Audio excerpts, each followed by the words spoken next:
Bonsoir. Alors, nouveau format aujourd'hui, format où je vais raconter 3 anecdotes de malaise dans ma vie.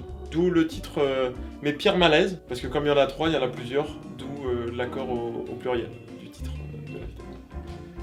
Voilà. Du coup, on va commencer avec une anecdote plutôt originale et cocasse. J'étais un grand fan de Laurent Baffy, à tel point que je participais dans le public à son émission C'est quoi ce bordel sur Europe 1 à l'époque. Et donc j'y allais toutes les semaines. Il se trouve que l'enregistrement de l'émission était assez long, ça durait 2 heures, et on pouvait pas vraiment partir au milieu pour satisfaire des besoins. Physique, hein, surtout. Hein. Je vais pas sortir de l'émission pour aller ken. Entendons-nous. Du coup, en fait, et surtout, en fait, Laurent Baffy avait été très concentré et avait du mal quand les gens sortaient et rentraient du studio. Rien à voir avec les besoins dont on a parlé avant. Ce qui fait qu'il aimait pas être dérangé, et moi, pendant toute l'émission, dès le début, j'avais une envie pressante qui montait. Alors, quand je dis une envie pressante qui montait, elle montait pas, parce que pisser par la bouche, ça marche pas. Plutôt une envie pressante qui descendait vers le bas. Donc, j'avais fortement envie de pisser.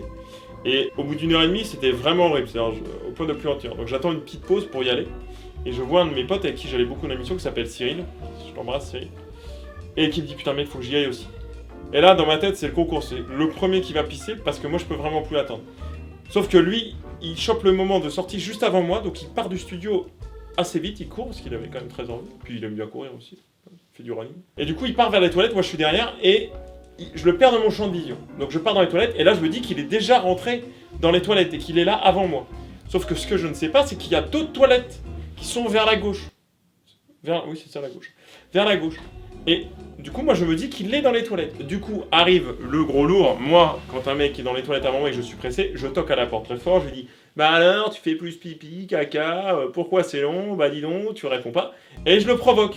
Il y a des bruits à l'intérieur, je rigole, je fais « Voilà, pas mal celui-là, t'es à 90 décibels, ouh !» Donc je me fous de sa gueule. Et puis en fait, plus ça avance, plus je me dis « Attends, il répond pas quand même, il fait pas de blague. » Je me dis « Ah, ça se trouve, c'est pas lui dans les toilettes depuis le début. » Mais je suis quand même sûr de moi, je continue quand même comme un gros con à faire des blagues.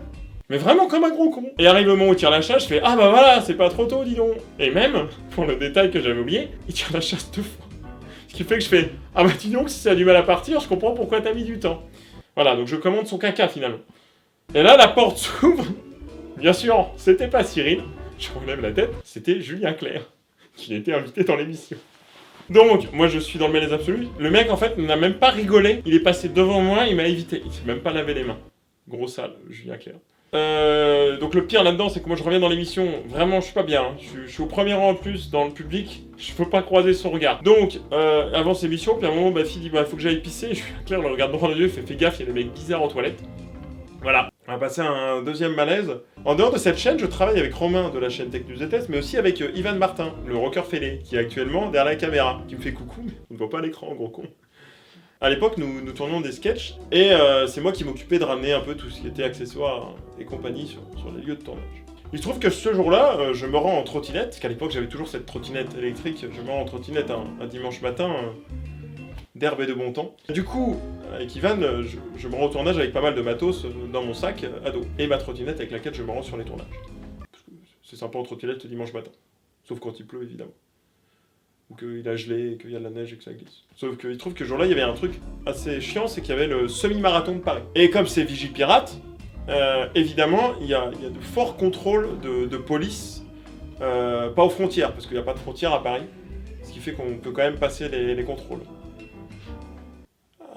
Donc, arrivent ces contrôles, moi j'essaye d'éviter parce que je me dis ça prend du temps, parce qu'il y a vraiment les gens qui faisaient la queue pour faire les contrôles. Du coup j'essaye de passer par d'autres ponts pour traverser la Seine, et bon il y a un moment je me dis que je suis niqué, je dois passer par la case contrôle, sans toucher 20 000 francs, parce que tu sais quand tu passes par la case, tu touches. Donc, je commence à faire la queue pour me faire contrôler, etc. Et puis à un moment, je me dis, attends, il me semble que dans mon sac, j'ai un truc, ça va être un peu malaisant devant les flics. Il se trouve qu'on avait une idée de sketch, en toute somme, bien débile avec Ivan, et que quand j'ouvre mon sac, je me dis, faut pas qu'il regarde en entier mon sac, parce que sinon ça va finir. Et il me fait fouiller, il me fait sortir des perruques, des conneries. Et il se trouve qu'au fond de mon sac, j'avais ceci. Ce déguisement-là. Donc bien sûr, les 2 flics me regardent. Ouais. Je me demande, qu'est-ce que je fais avec ce genre de déguisement dans mon sac? Putain, ce ton de merde, c'était quoi? Je tente de leur expliquer que c'est pour l'internet et les sketchs, mais ils rigolaient déjà très fort et ils appelaient leurs collègues en mode regardez ce qu'il a dans son sac. Voilà, c'est juste malaisant. Ça arrive à des gens très bien. J'espère que ça arrive pas à des gens tous les jours. Après cette anecdote arabisante, c'est limite comme mot, non? On va passer maintenant sur une anecdote à caractère japonisante. Je l'ai déjà dit quand j'étais étudiant en école de commerce. J'ai eu un parcours atypique et je suis passé à un moment par une petite école de commerce à caractère familial.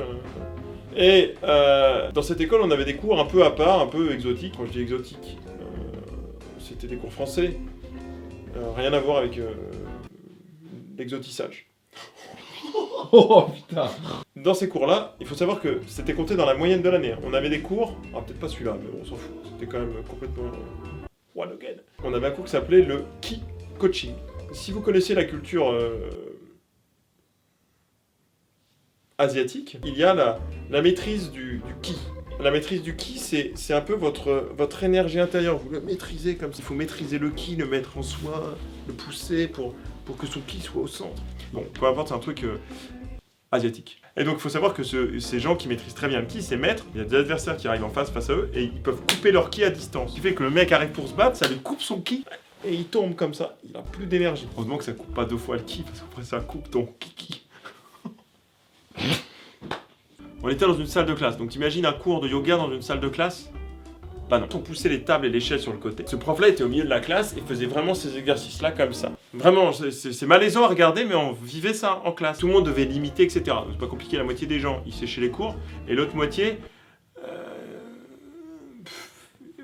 voilà. On avançait dans les cours, et à un moment, on faisait des cours de... ça s'appelle des mains plates, je crois.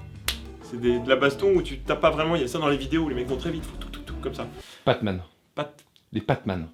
Patman. Pat. C'est en forme de patte. Patman, ok. Donc des cours de Patman, comme ça. Donc pour se taper sans vraiment se faire mal. Je choisis 2 mecs pour faire ce cours-là. Les mecs s'aimaient pas vraiment. Tu vois. Et du coup, ils commencent à faire des Patman, et puis les Patman deviennent des main-man et des bastoman et des... man. Donc on était en cours et les mecs commencent vraiment donc à se taper, mais vraiment très très fort. Et ça veut dire qu'en fait les gens étaient dans un cours où ils regardaient des gens se taper. Ils étaient marrants, ça les excitait, ils se défoulaient. Mais... donc à un moment on dit on va peut-être les séparer. Et le prof dit très calmement non, il faut les laisser, il faut qu'ils se ressourcent, il faut les laisser extérioriser leur peur. Alors, le pire c'est qu'il était français, qu'il n'avait pas du tout d'accent. Donc on avait des bastons en cours dans cette école de commerce. Je pense que la prochaine vidéo portera sur cette école de commerce qui était assez atypique comme je l'ai dit. Voilà, c'est pas une vanne, et puis surtout, abonne-toi.